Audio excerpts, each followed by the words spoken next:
Hi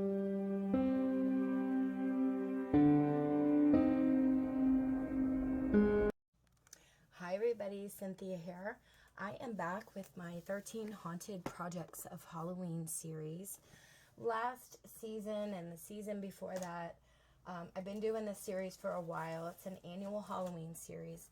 And I used to do one project a week for 13 weeks leading up to the week of Halloween. But this year I got a late start, so I'm going to try and get 13 projects in before Halloween. Cross your fingers, we can do this, right? Okay, so I used a Hocus Pocus paper pad, and that's what we're going to use in the tutorial today. And this one I got at Michael's a long time ago, but it has some really cute Halloween patterns, and it's basically black and black and orange and white.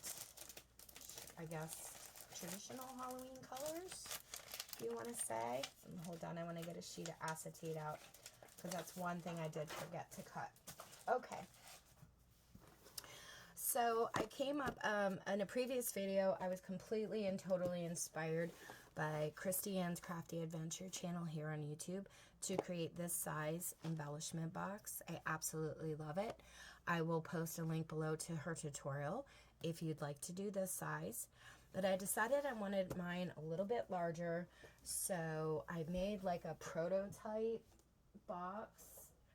I played around with some of the measurements, and we're going to create this together today. This is how it turned out.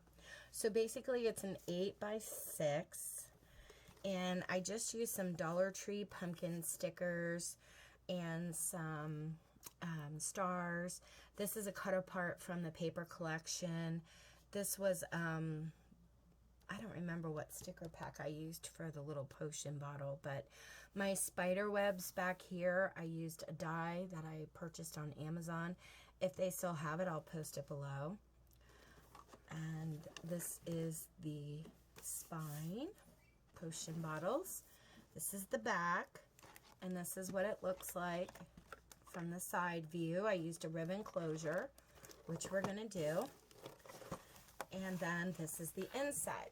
So I decided I wanted to put a pocket on this side, which we're going to do, just so that I can tuck in some of the ephemera from the paper collection, or you could probably tuck in some tags if you wanted. And then this is the box. I don't know if it'll show up on camera, but I embossed it with my spiderweb die, which we're going to do together. And I'm just going to share a little tip so that when you emboss your acetate, it doesn't crack on you.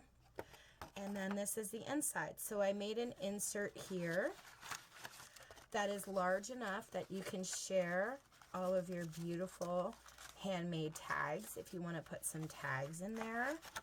And then there are 2 larger boxes that you can share some larger or small embellishments. It's completely up to you. Okay, I just put some things in here so you guys could actually see, you know, the amount of stuff you can fit in here is really, really nice. All right, so this is a chipboard cover, so that if you gift it to somebody, it'll last and they can use it to store their stuff or re-gift it and it won't get smushed. So we're going to start on this right now. Okay, so the first thing we're going to do is I have a sheet of acetate, and we're going to cut it to the measurements that we need, and that is a 5 by 6 piece. So I'm going to put it in and cut it.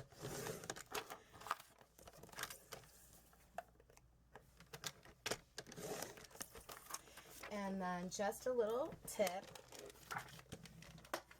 before you go and put it inside your embossing folder. This is my embossing folder. Let me turn my machine on. Okay. What you're going to want to do is get yourself a piece of copy paper, which I do have. I just use copy paper from my printer because it's cheaper.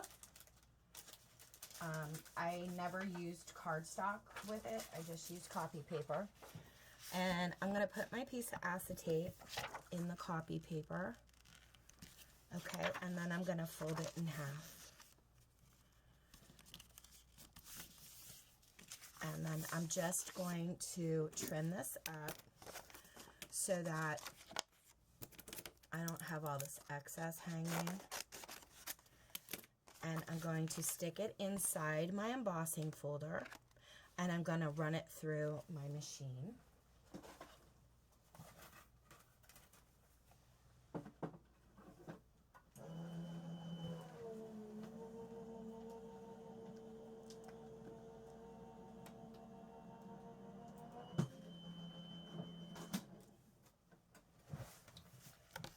Okay, and all it does, all the paper does, you can see the paper is nice and embossed. All it does is if you wrap your acetate, is it protects the acetate from cracking. So that's just a little tip.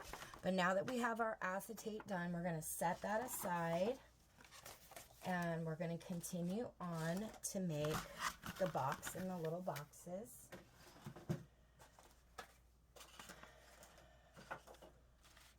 Okay, so I already have a few boxes done, and I wanted to show you.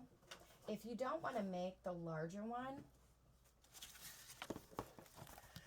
if you don't want to make this larger one for tags, you can make 4 this size and just put 4 compartments in. But if you don't want to do that, you can make 2 of the smaller ones and 1 of the larger one, which we're going to do together. I've already made 3 of these just in case I wanted to use 4.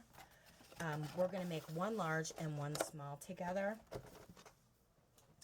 And that way you have the measurements for both. So let me get out my papers. Here we go. Okay, so for your large insert, you're going to need a sheet that measures 7.5 by 5 3/4. And we're going to put it in our scoreboard. And we are going to score at 1 inch. No. Did I do 1 inch? Let me look really quick, guys, because I don't want to give you the wrong. Yes. 1 inch on all 4 sides. So 1 inch, flip it, 1 inch, flip it, and 1 inch and flip it. And then if you want to create the small boxes, you can either do 4 of them this size or just 2. If you want to make the large one, you only need 2. The smaller boxes, those measurements are 5.5 by 4.5, and you're also going to score those at 1 inch on all 4 sides.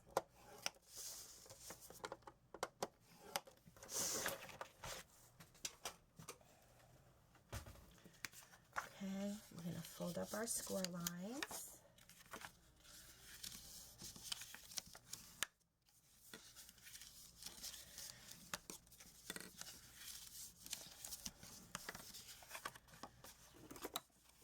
And then I'm going to go on my score line. I'm going to cut up to meet the next score line. Just don't cut over. And then I'm going to, this is my tab. I'm just going to go in and angle the tab a little tiny bit, just like this, so that when we close up this box, this top part here will be flush with this part. It just helps it to attach better. So cut on your score line, cut out a little diagonal tab, turn it around and do the same thing on this side.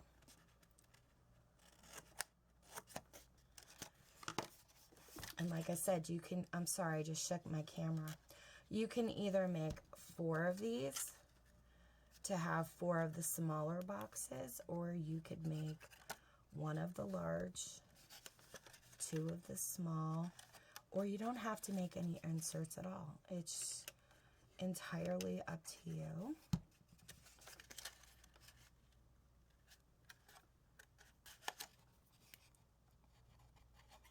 Okay, so now I have my 4 smaller boxes made if I want to use these, and I'll erase those measurements later. And now we're going to take our larger one and we're going to put it together the same exact way, and then we will create our actual box, and after that we'll create our cover. You're going to cut on your score line to create the tab, and then cut at a diagonal on the tab, score line, diagonal, turn it around to the opposite side, score line, diagonal, score line, diagonal. I'm using a little bit of liquid glue on these tabs, and I'm just pulling the side up and meeting the tab and the side together.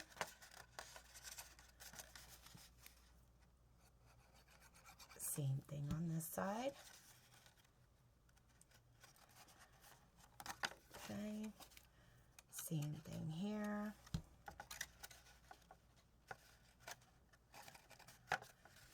And same thing here.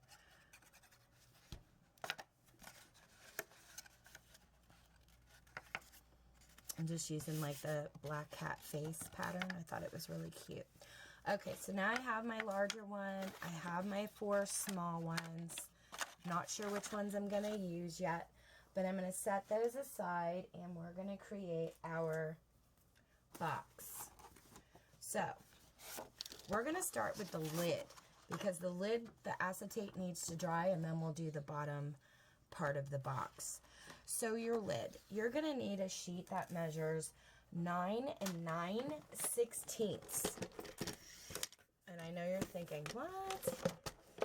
Basically, it is, you have your 1/8 of an inch, you have your 1/8 of an inch measurements, and you have your 1/16 inch measurements. It's basically one little tiny line over the 9 1/2. You could just do 9 1/2, but the 9/16 makes the lid fit really, really nice, and it doesn't, you don't have to fight with it. See what I mean? Just, it's really a nice fit. So 9 9/16 by 7 9/16. And what we're gonna do, oh, you're gonna need your cutter for this, okay? You're gonna line it up in your cutter.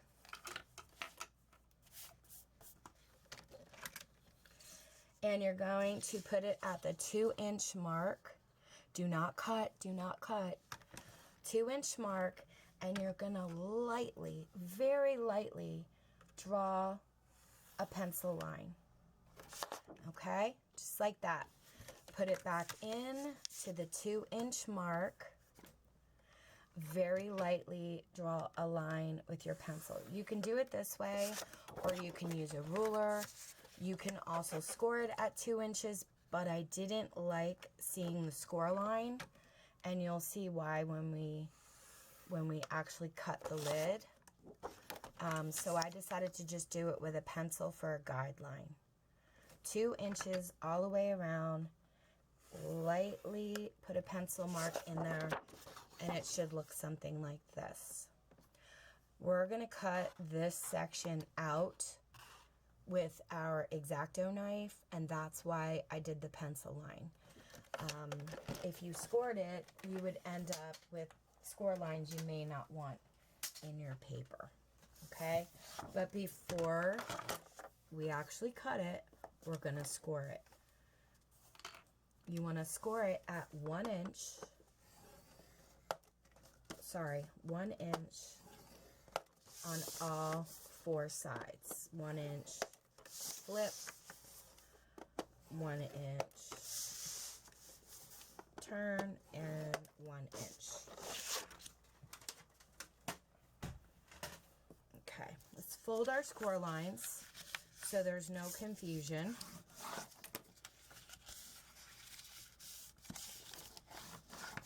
And that should be at the 1 inch mark. You should be folding them.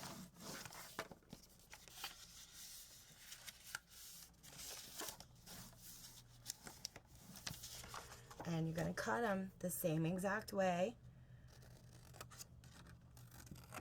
as we did with the little boxes. Cut on the score line to meet up with the next, and then cut your little diagonal out.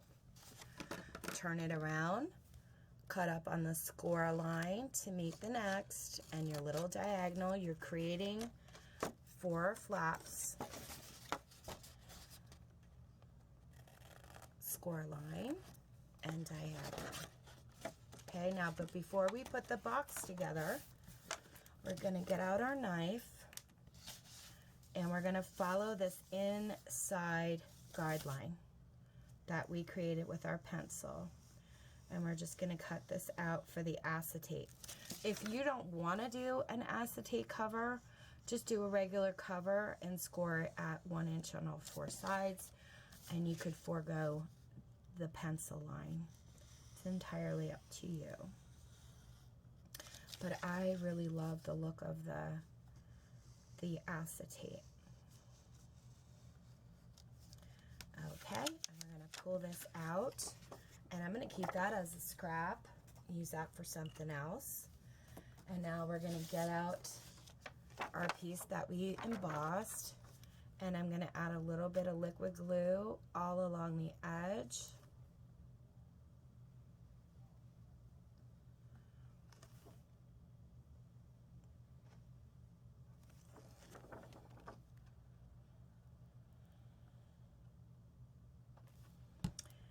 And I'm going to flip it around and glue that right down in the center. All right, now what I like to do is put my hand on the center and then just go around the edge and press it down with a rag. That way, if any glue oozes out, you're wiping it off right away. Okay, so that's nice and adhered. Before we put the box together though, I'm gonna let that dry. Let's put together the bottom part of our box. This piece measures 10.5 by 8.5. You're gonna put it in your scoreboard, and we're gonna score it at 1.5 inches on all 4 sides. So 1.5, turn, 1.5, turn, 1.5, turn, and 1.5.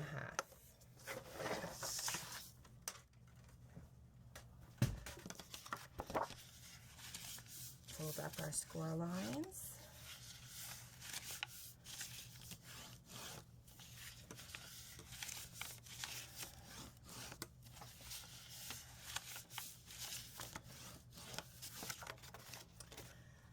Again, we're going to create 4 tabs. So cut up on your score line to meet up with the next, and cut your angle.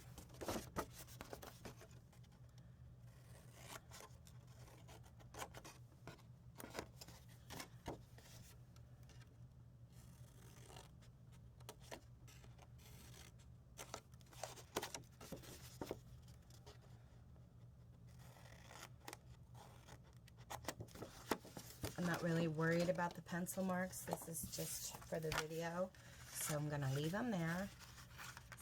Don't want to take more time than I need to for you guys. Put some liquid glue. I mean, you guys could use what you want. You could use double-sided tape. Some people use hot glue. I'm so used to using liquid glue, I prefer it. There are some things I do use the double-sided tape for, though, as you'll see when we make the cover.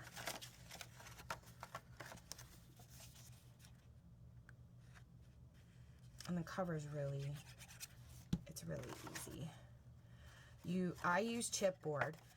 I've also used cereal boxes, cracker boxes, instead of using, good chipboard. But for video, I'm just using chipboard. Okay, so we have the bottom of our box together. I'm just gonna press these down and get out our little boxes. So again, we could fit 4 little ones or 2 little ones and the larger one we just created. So I could put gift tags and stuff. I think these would be perfect for Christmas. You know, using you could gift some tags and it'll be fun. Okay, so let's put the lid together. I think the acetate is fairly dry. If you make your pencil marks, you definitely want to erase them before you put your acetate in and before you put your box together. I just didn't want to sit here on camera and do all of that because I really wanted to move it along for you guys and not have you sit there staring at me erasing. Okay, and we're putting the lid together same exact way.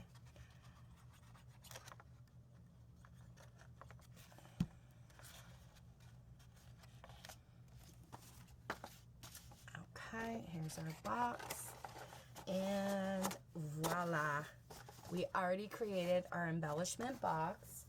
So now we're going to create our cover. I'm using 2 sheets of 8.5 by 11 black sheets of cardstock, and I'm going to use double-sided tape and run it along the side 11 inches.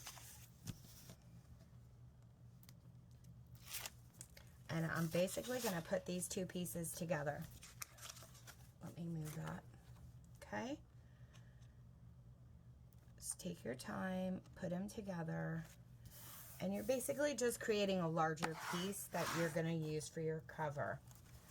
So you're going to need chipboard or cereal boxes, and you're going to need 2 sheets that measure 8 by 6, and then your spine is going to be 1.5 by 8.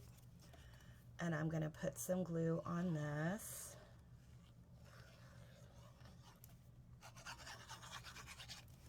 And I'm going to try and center it right where we attach those papers. And have that in the center of my spine. And then when I put my chipboard down, I'm going to want to stay about 1/8 of an inch away from the spine. You'll see what I mean in a second. Because when you fold it up, you don't want it to crack. And if you put your chipboard too close together, it could crack your paper when you go to bend it. So stay about 1/8 of an inch away. And if you don't want to eyeball it, some people don't, it makes them nervous, you could always like put a ruler in there and then put it down. It's entirely up to you, but I stay about 1/8 of an inch away.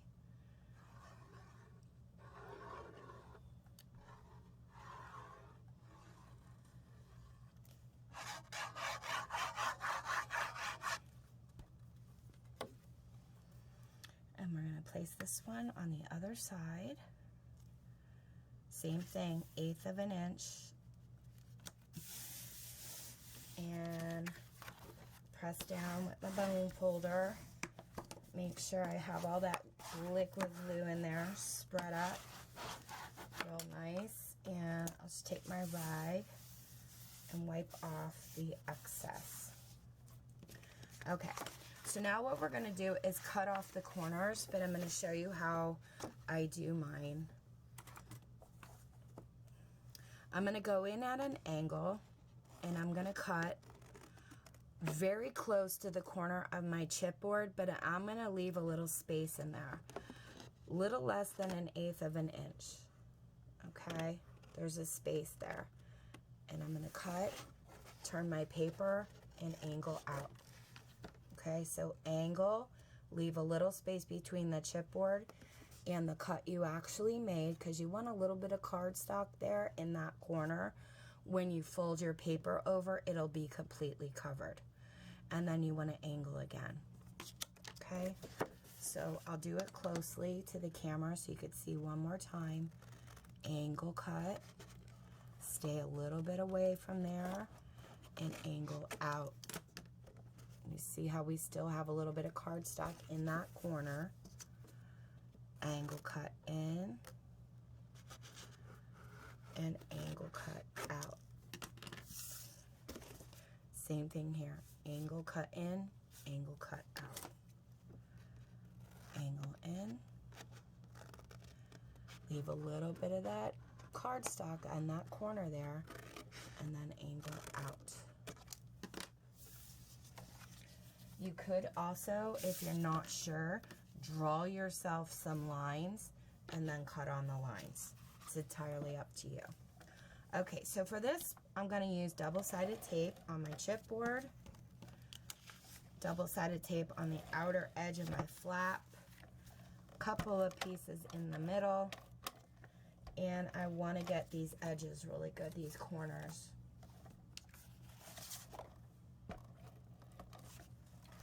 And basically, I'm going to hold it up and it's going to fold it over. So I'm going to hold it up, I'm going to push down here on my chipboard, and then we're going to fold it over. And then I'm going to press it down with my bone folder. We're going to do the same thing to this side. Everything's falling on my desk today. Double-sided tape on the chipboard, couple strips in the middle, double-sided tape on the edge. Make sure you do your angles as well. We are folding it right over that chipboard.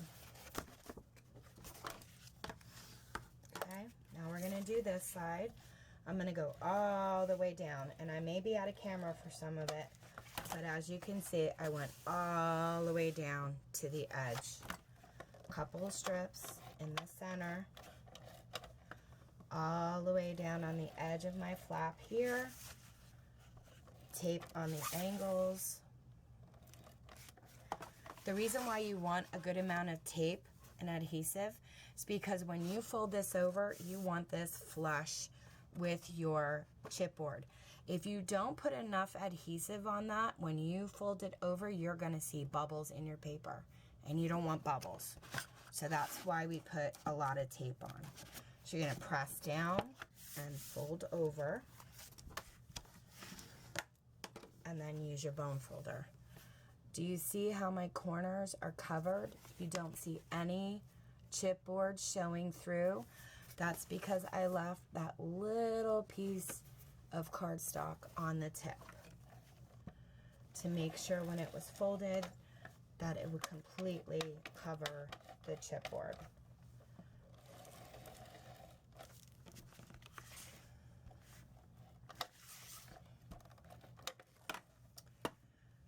Okay, fold it over, and now we have the outside of our cover done, and we just bent it, and you can see there's no tearing of the paper, so that's why you want to stay away at least 1/8 of an inch. So let me just burnish this all down. Okay, so we're going to work with the spine first, and you're going to need a piece that measures 7 7/8 by 2.5. And what I like to do, so I don't get those bubbles again, is I go around the entire edge of the cardstock.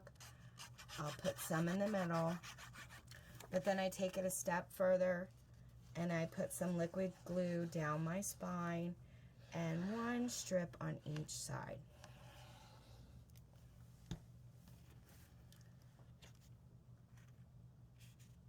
And then we're going to center that in the spine. And I'm going to press down with my bone folder and spread out that glue. And really make sure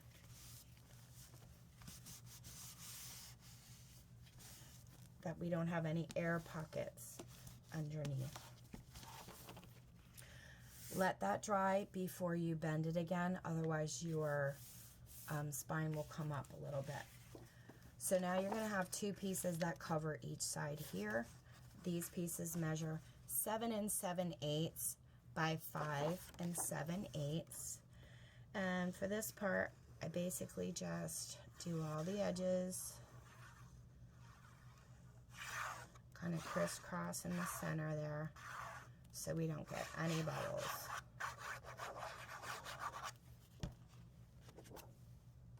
And I go very close to my edge over here.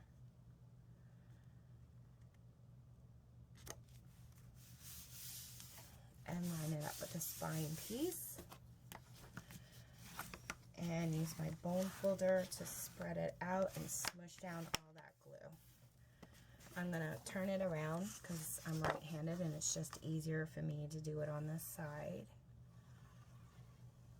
And then I'll give you measurements for your decorative pieces. I pretty much had one completely covered. We're just going to do one piece, I think a spine and one piece together.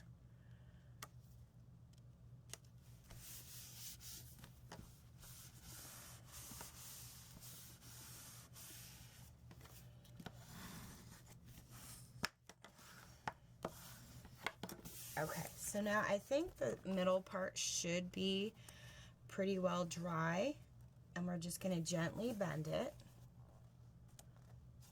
Okay, and this is your hard cover, and I have one almost complete here. We're just going to finish the rest off together.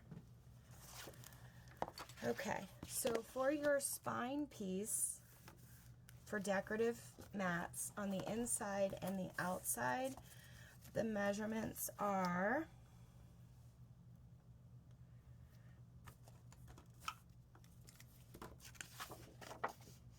7 7/8 by 1 3/8. So you need two pieces, one for the inside, one for the outside. Then you're going to need 4 decorative pieces, 2 for the outside and 2 for the inside, that measure 7 7/8 by 5 7/8. So I covered my inside, but I wanted to share with you how I put on my ribbon. So my ribbon is basically, I used 14-inch strips, 14-inch pieces, because you want to have a little more. You don't, you want to make sure you have more, not less. And then I'm going to use a piece of double-sided tape.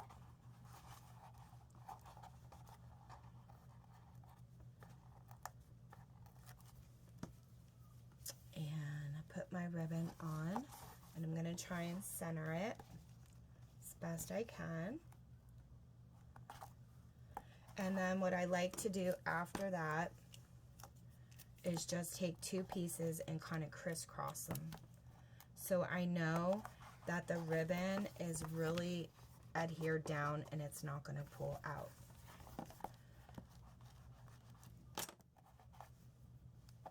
Let me pull this off this way. Okay. And then I like to add a little bit of liquid glue. Just in case I don't put my mat on correctly, I can move it a little bit.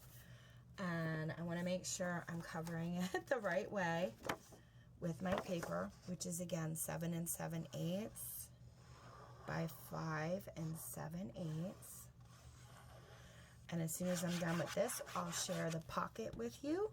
We'll put our box on and we'll be all done. I'm usually a really slow crafter, but I try to do this as quick as possible for you guys. I'm not sure I could go any quicker. I think if I would have gone quicker, I probably would have messed stuff up. Okay, so at this point, you could just put glue on the bottom of your box all the way around the edge.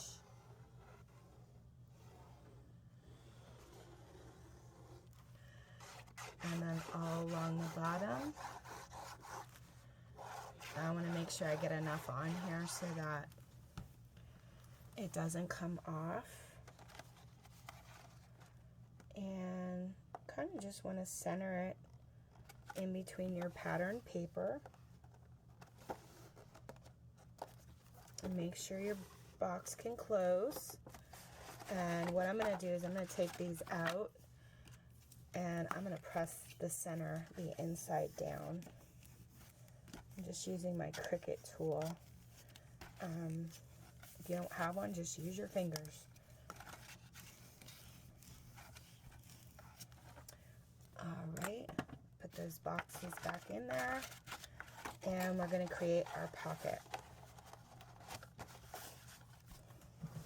Okay, for the pocket, let me set this aside. You could basically create 2 pockets out of this paper. Okay, so your pocket measures 5 7/8 by 4 inches high. So you're going to put it in your cutter, and you're going to put 1 point on the cutter and 1 point on the other cut line. So point on the cut line and this point on the cut line, and you're just going to cut, and you basically created yourself 2 pockets. Okay, so now we're going to do our pattern paper. Okay, and now for your pattern paper, you want a sheet that measures 5 3/4 by 3 7/8. And if this is the side that you want to show on your pocket, you're going to want to face it up. You don't want to put it in your cutter facing down, because then it'll fit on the opposite side. Okay, so face your pattern up that you want to use. Line the point up with the cut line here and the point with the cut line there. Trim. Ooh, mine's still stuck, guys. Where's my scissor? Here it is.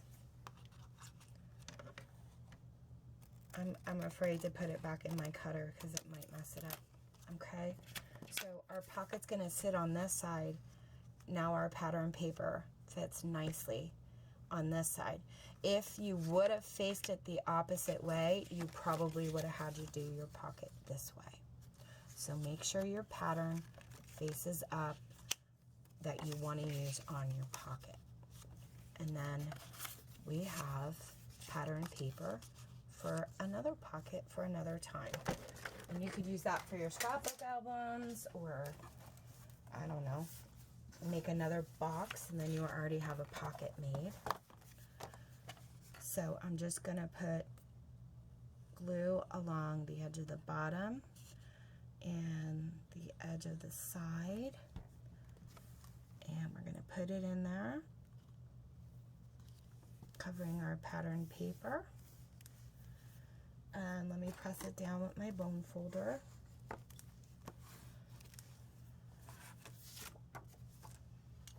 And now we will put our pattern paper right on top.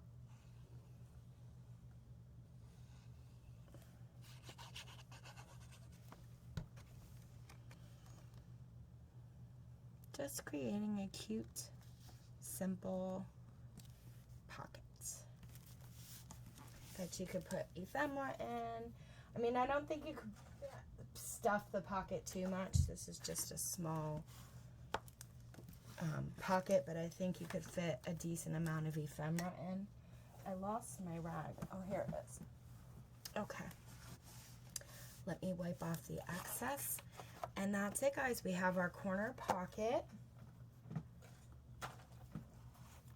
just like we have here, that you can tuck this stuff in. And we have our box created. So all that's left is to decorate the cover, and I'm really going to have to think on that, because I don't know if I have one more of these left. If I do, I'm probably going to do the same. Keep one for myself, and then maybe gift one. All right. If you guys have any questions, let me know. Thank you so much for watching. Take care and happy crafting.